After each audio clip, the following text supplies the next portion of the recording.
Scratch ব্যবহার করে programme তৈরির এই সেশনে সবাইকে স্বাগত জানাচ্ছি। আপনারা এখানে দেখতে পাচ্ছেন যে আমি scratch.mit.edu এই সাইটে ঢুকছি। তারপরে আমাদের হোম পেজটা দেখা যাচ্ছে। এখানে দেখা যাচ্ছে বিভিন্ন ধরনের ফিচার প্রজেক্ট, ফিচার স্টুডিওস এইগুলো শো করতেছে। প্রজেক্ট এবং স্টুডিওর ভিতরে একটা বেসিক পার্থক্য আছে। প্রজেক্ট মূলত হচ্ছে প্রোগ্রাম যেগুলো আর কি আমরা তৈরি করি অথবা বিভিন্ন ইউজার তৈরি করে এখানে দিয়েছে। আর স্টুডিওটা হচ্ছে একটা, বলতে পারেন যে স্টুডিওকে বলতে পারেন একটা প্রতিষ্ঠান যেখানে যাদের আন্ডারে বিভিন্ন ধরনের প্রোগ্রাম আছে। আর এখানে অ্যাবাউট সেকশন আছে, কমিউনিটি আছে, রিসোর্স আছে। নিচের দিকে এসে আমরা দেখবো ল্যাঙ্গুয়েজের অপশন আছে, বা যে ল্যাঙ্গুয়েজটা সেট করবো সেই ল্যাঙ্গুয়েজে আমাদের এই পেজটা কনভার্ট হয়ে যাবে। দেখেন আমরা বাংলা সিলেক্ট করে দিলাম, সাথে সাথে সবকিছু বাংলা মেনুতে শো করছে, বাংলাতে শো করছে। আমরা যদি এখানে সম্পর্কে অংশ অর্থাৎ অ্যাবাউট পেজে ক্লিক করি তাহলে আমরা দেখতে পারবো যে স্ক্র্যাচটা আসলে কি জন্য বানানো হয়েছে, কারা এটা পরিচালনা করছে, এটার মূল্যমান কি, কতগুলো দেশে ব্যবহার করা হচ্ছে। নিচের দিকে এসে দেখবো যে বেশ কিছু ভিডিও বা অডিও আছে, এবং আরো যদি যাই আমরা তাহলে দেখতে পাবেন এরপর পাশে দেখেন ধারণাগুলো একটা অপশন আছে। এই ধারণাতে গুলোতে যদি আমরা ক্লিক করি তাহলে আমরা দেখতে পাবো তুমি কি করবে। এখানে ঠিক নিচেই একটা অপশন আছে যে টিউটোরিয়াল বাছাই করো। আমরা একটু আগে বলেছিলাম যে প্রথম ভিডিওতে যে স্ক্র্যাচের বিভিন্ন ধরনের ভিডিও টিউটোরিয়াল আছে। আপনি এই টিউটোরিয়ালগুলো ফলো করে খুব সহজেই একটার পর একটা প্রোগ্রাম তৈরি করতে পারবেন।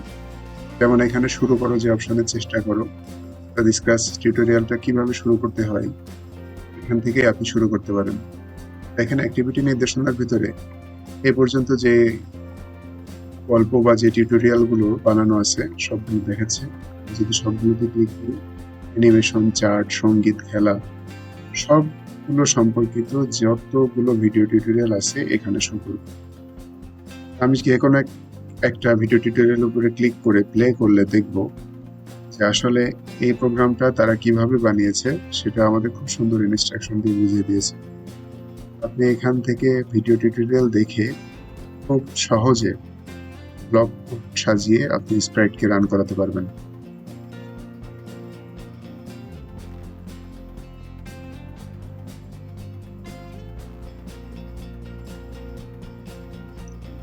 এরপর যখন একটু নিচের দিকে আসবো তখন দেখবো যে কোডিং কার্ডস এর সম্পূর্ণ একটা কালেকশন আছে। এখানে পিডিএফ এ কিছু আপনার ফ্ল্যাশ কার্ড আছে, সেই কার্ডগুলো আপনারা ডাউনলোড করে ইচ্ছা মতো স্টুডেন্টদেরকে দিয়ে খেলাতে পারেন। এছাড়া স্ক্র্যাচ অ্যাপ আছে, যে অ্যাপটা আসলে আমরা যখন অফলাইনে থাকবো বা ইন্টারনেট ছাড়া তখন আমরা এই অ্যাপ ব্যবহার করে আমাদের প্রোগ্রামগুলো তৈরি করতে পারবো। স্ক্র্যাচ অ্যাপ ডাউনলোড করার জন্য এখানে আমরা ক্লিক করার পর দেখবো যে আমাদের প্রয়োজনীয় অপারেটিং সিস্টেমটা ঠিক করে চুজ করতে হবে। এক্ষেত্রে Mac, Windows, Android, Chrome OS বিভিন্ন অপারেটিং সিস্টেম এটা চলে। আর যদি পুরাতন ভার্সন ব্যবহার করে সেটাও নিতে পারবো। সরাসরি ডাউনলোড অংশে ক্লিক করলে আমরা দেখতে পাচ্ছি যে স্ক্র্যাচ 3.29.1 এই ভার্সনটি আমাদের ইনস্টল হচ্ছে। এটি 161 মেগাবাইটের মতো একটা ফাইল। যাই হোক, এটা সম্পূর্ণ যখন ডাউনলোড হয়ে যাবে আমরা কিভাবে ইনস্টল করতে হয় দেখাবো। এরপর এক্সপ্লোর অংশে যখন আমরা ক্লিক করবো, এক্সপ্লোর অংশে ক্লিক করলে ঠিক একই রকম ভাবে আমরা দেখতে পাচ্ছি এখানে প্রজেক্ট এবং স্টুডিও দেখাচ্ছে।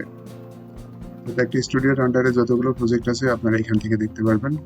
এছাড়া বিভিন্ন ধরনের প্রোগ্রাম যেগুলো করা আছে সেগুলো আপনারা দেখে এখান থেকে কোড ব্লক বা ভিতরের অংশটা নিয়ে নিজেদের পছন্দ মতো আরো ভিন্নভাবে এটাকে সাজাতে পারবেন। এছাড়া এখানে বার্তা আছে। তাছাড়া ডান পাশে দেখেন একটা ফোল্ডারের মতো আইকন, অর্থাৎ এটা মাই স্টাফ বা আমার প্রজেক্ট অপশন। এক্ষেত্রে আপনি যে প্রজেক্টগুলো তৈরি করবেন বা তৈরি করেছেন সেই অংশগুলো এখানে দেখা যাবে। আপনি চাইলে এগুলোকে মুছে দিতে পারেন এবং এই পেজ থেকে নতুন প্রজেক্ট শুরু করতে পারেন। আপনি চাইলে নতুন স্টুডিও এখান থেকে শুরু করতে পারেন। যাই হোক, আমরা আবার ইসের হোম পেজে চলে আসছি। আর যে ডাউনলোড করা আমাদের অপশনটা ছিল ডাউনলোড হয়ে গেছে। আমরা দেখছি এখন এই স্ক্র্যাচ 3.29.1 এই অংশটা আমরা ইনস্টল করবো। আমরা ইনস্টল বাটনে ক্লিক করি, ইনস্টল বাটনে ক্লিক করলেই দেখবো যে আমাদের প্রোগ্রামটা ইনস্টল হয়ে যাচ্ছে। একটু সময় নেবে। এরপর আমরা দেখবো যে রান স্ক্র্যাচ 3 এই অপশনটা আছে, ফিনিশে ক্লিক করব। খুব সহজে আমাদের স্ক্র্যাচের এডিটরটা আমাদের সামনে ওপেন হবে। তার আগে আপনার এখানে একটা অপশন চাইবে যে share or do not share my uses data. Scratch টিমের সাথে ডাটা শেয়ার করবেন কি করবেন না এটা এখান থেকে ঠিক করে দিতে হবে। এরপরে ক্লোজ বাটনে ক্লিক করলে আমাদের সামনে স্ক্র্যাচের এডিটরটি ওপেন হবে। আমরা অনলাইনে যে ফিলিংটা পাই আপনারা অফলাইনেও ঠিক একই পাবেন। পরবর্তীতে আপনাদের ডেস্কটপে যে আইকনটা থাকবে স্ক্র্যাচের, সেই অংশে ক্লিক করে আপনাদের স্ক্র্যাচের এডিটরটা সামনে ওপেন হয়ে যাবে। তখন আপনারা এই অংশে বিভিন্ন ধরনের ব্লক এনে স্প্রাইটের মাধ্যমে কোডিং করবেন।